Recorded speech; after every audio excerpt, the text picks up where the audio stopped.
Hi, do you want to hang out?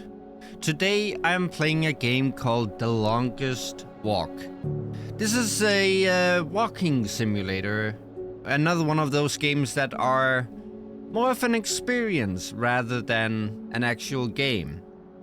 The Longest Walk is a very open and honest perspective on dealing with depression and suicide, spoken from the perspective of someone who has gone through it.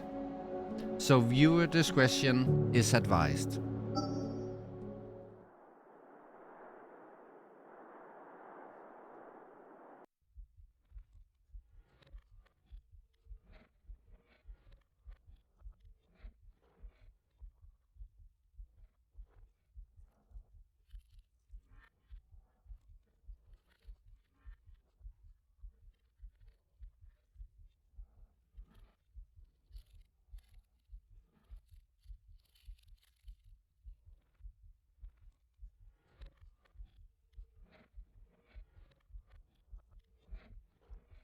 Oh, the mouse sensitivity is really high. Oh well. I felt anxious, so anxious that I was burning. My heart was beating really fast. I couldn't sleep. I got tireder and tireder because I couldn't sleep, because I was worrying, and it was worry. I've let my family down. Everyone's going to suffer because I'm no good. Everybody who relied on me, it was a false reliance. I was a fake. Therefore, I worried even more about a financial disaster I put on my family. So, anxiety, nervous energy burning off, lack of sleep.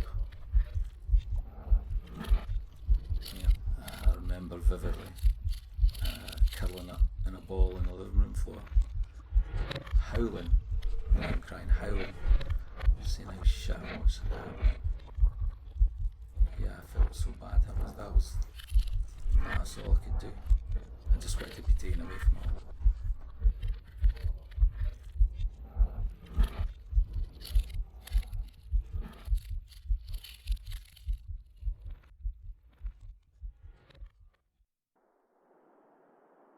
I only realised something was wrong when I was driving back from school crying, and I knew this wasn't right.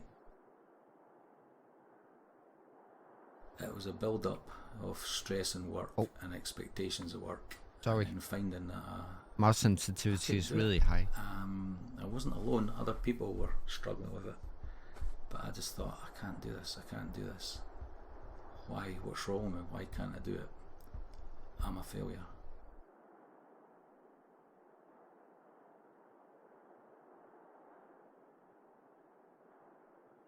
I knew I was stressed.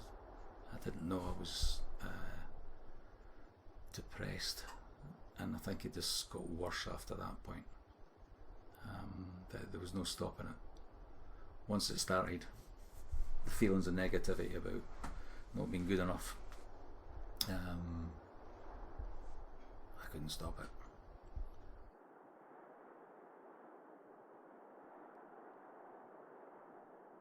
The whole thing made me feel that I was worthless, so I didn't want to meet anyone.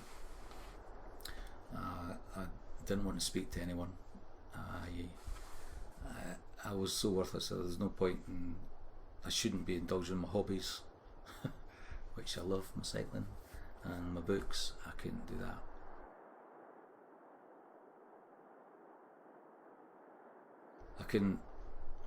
I could see, and now I can, that these are the sort of things I should have kept doing. I should have kept in contact with people. I should have gone out on my bike. I should have gone to the cinema. I should have done this. I just had to hide because I was an embarrassment, and I was a worthless human being. And all the things that laterally I know is how you deal with it, I couldn't.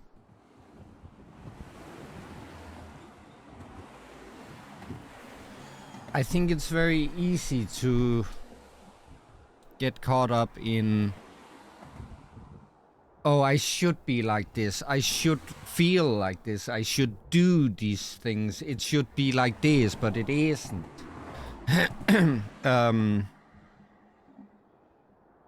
Should is a very common word in the thoughts of someone who's struggling.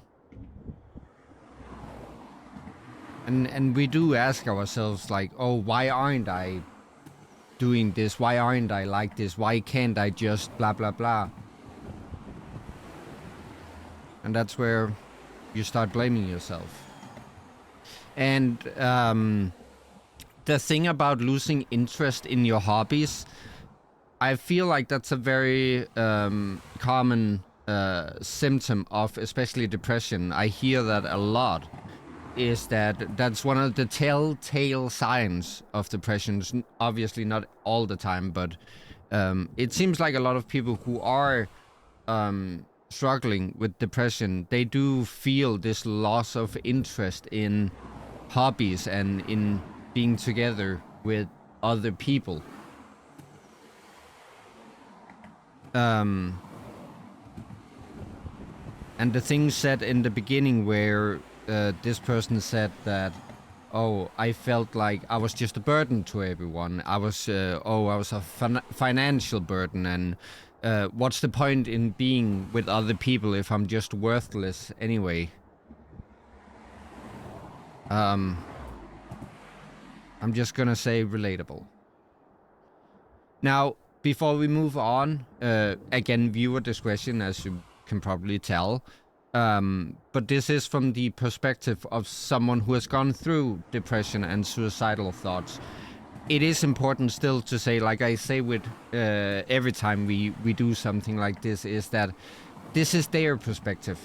This is not an attempt to say this is exactly what depression is.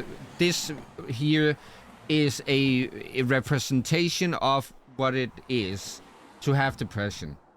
It can be different. It might be a different experience for you, but this is this person telling their perspective and their story. So I just wanted to make sure. And again, sorry about the mouse. It's really like I'm moving it so minuscule. It consumed me. Finding a way to kill myself that nobody would get hurt with. If I didn't want to jump in front of a train in case the train driver had to suffer so. I didn't want to hang yourself in the forest because some kid might find you. But I didn't want to kill myself. But I did. And it was not a drama thing. It wasn't, oh, attention, oh, I want to kill myself. It was. That's another thing.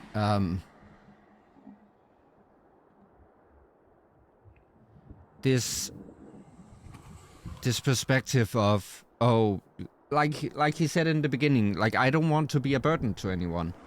That plays into suicidal thoughts as well, where, like, obviously you don't want to hurt anyone else. You don't want someone to be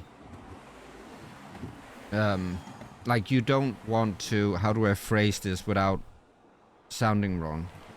But as he's saying, like, oh, if I jumped in front of a train, that would be a huge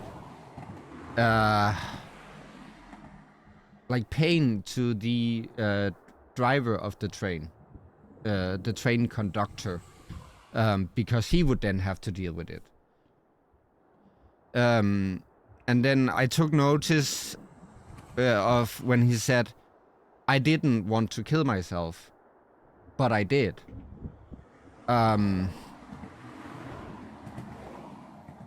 Because it's this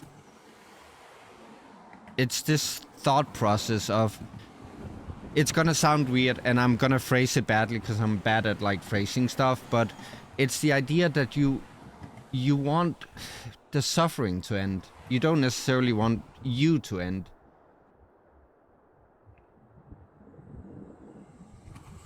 I'm a useless piece of shit.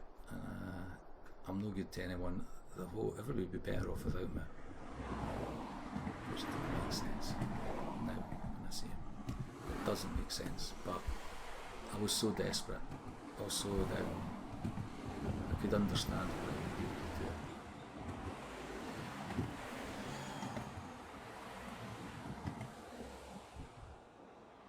And I was so numb that I could feel that people in my position then I could see how they could do it. But unfortunately I knew I couldn't because of my family. There's no way.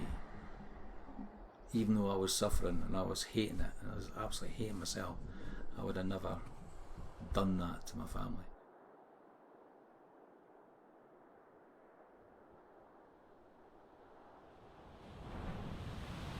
I remember a run and actually being on the beach at Kingsbands and thinking, because it was away from us all and I was having me time, then I reflected, what a fucking great life I had, this is brilliant, I love my family and this is great, I can do this. That's beautiful.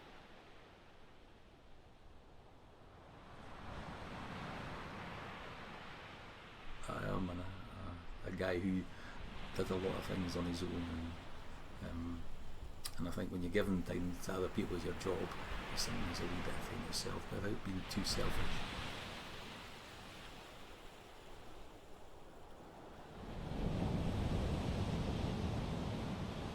But as soon as I got out there, into my stride, not a great runner, but into my stride, the head would clear. And then you just enjoy the experience. You hear the birds, you listen to the sea crashing in, you feel tactile the sand, and experience the beauty of doing that sort of thing. So I could enjoy the surroundings. But yeah, at the start, rush, because all it was about timetabling, and at the end, yeah, more relaxed. Come home. Go on with the rest of it.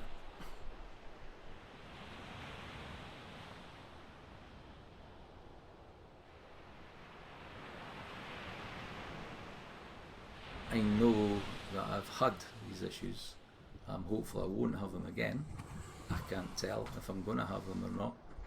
I don't know what's going to kick in. You know, I didn't think I'd get it after the second time. But then I went back into a position of responsibility. And I had a trigger there, and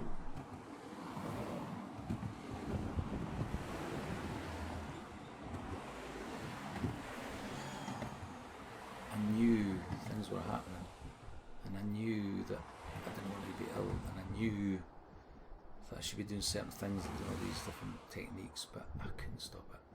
And that was also a frustrating thing, that to have this experience of 2 big episodes, and then the third one to come again and know and be aware, because I was awareness of triggers and stresses, and because I couldn't get a grip with that made it worse.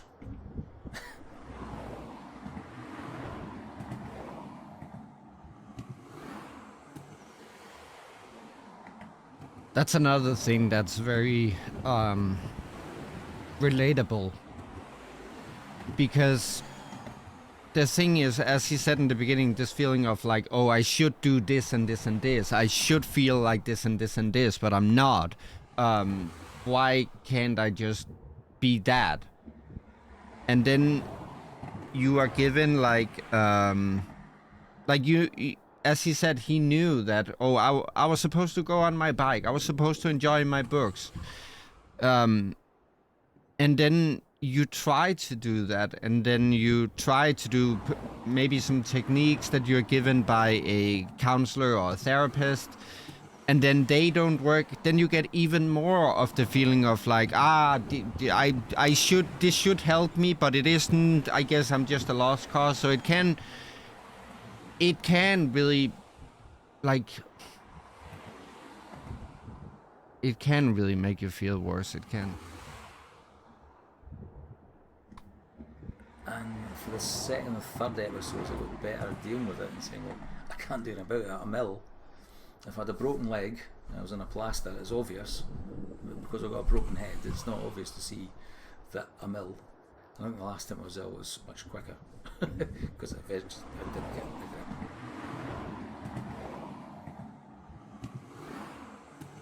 I would like to think I'm a better person for it. It was a good thing. It was a horrible thing, but it was a good thing, in that it made me reflect on what was important. My family was more important than anything else. What other people think doesn't matter, apart from the ones close to you. Sounds like you got a good family. Work is important, but hey, it's a job, and getting that balance right, and that's what was wrong.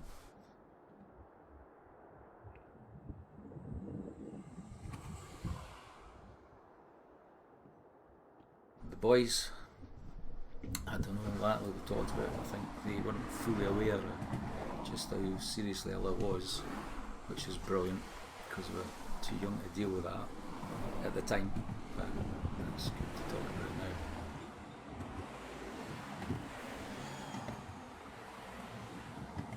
I hope they know that if anything like that happens to them, then they understand that, well, it's happened to their dad, so, and he's still here, and he's still okay, I hope, and yeah, that if it happens to their friends, and that happens to people they love, that they'll have insight into to know that people need help.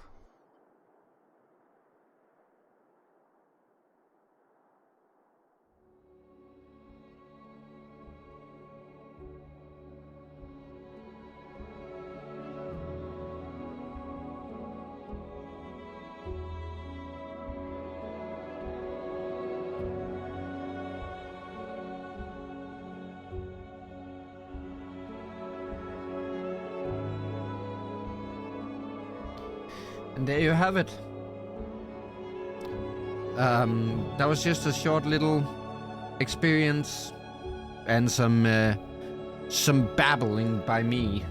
It was very relatable. Again, as I say, this isn't saying that, oh, this is what depression is.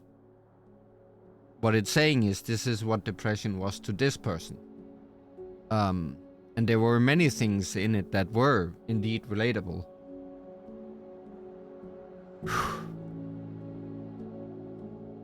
Depression is difficult because, so let me tell you a story. I was, back when I was starting to figure all of this out and sort of learning to navigate it, I was watching TED Talk. Back when TED Talks were good.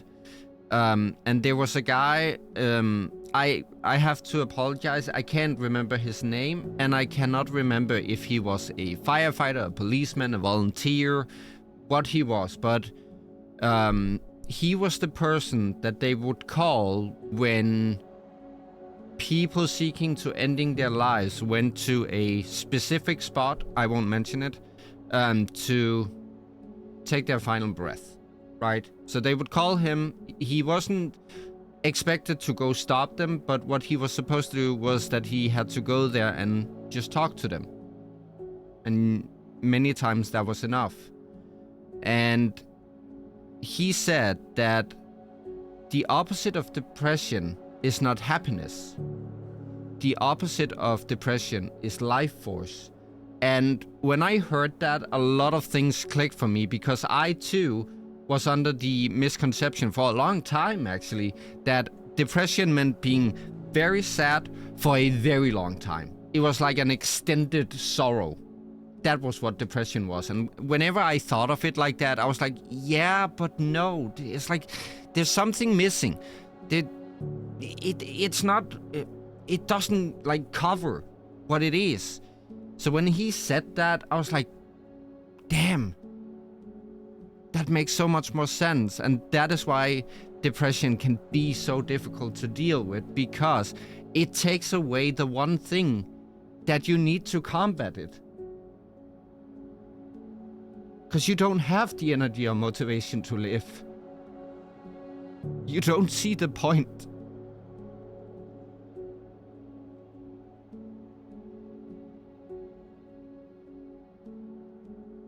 I know that games like this, or walking simulators, or experience, whatever you want to call it, I know that they They go deep.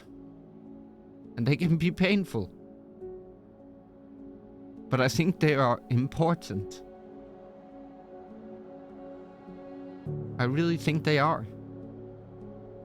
And I guess that's why we're doing this, even if I'm just blabbering at many points. Again, like I said, I'm not in any way, shape, or form a therapist, psychologist, psychiatrist, doctor, counselor, therapist, life coach, or fucking spiritual healer. I'm none of that. I'm just another perspective. But it is through games and like medias like this that we learn and that we understand. We broaden our perspective. So I think games like this are really important. And there were many things from this that indeed was very relatable. And I can see myself in many of the thought patterns that this person had.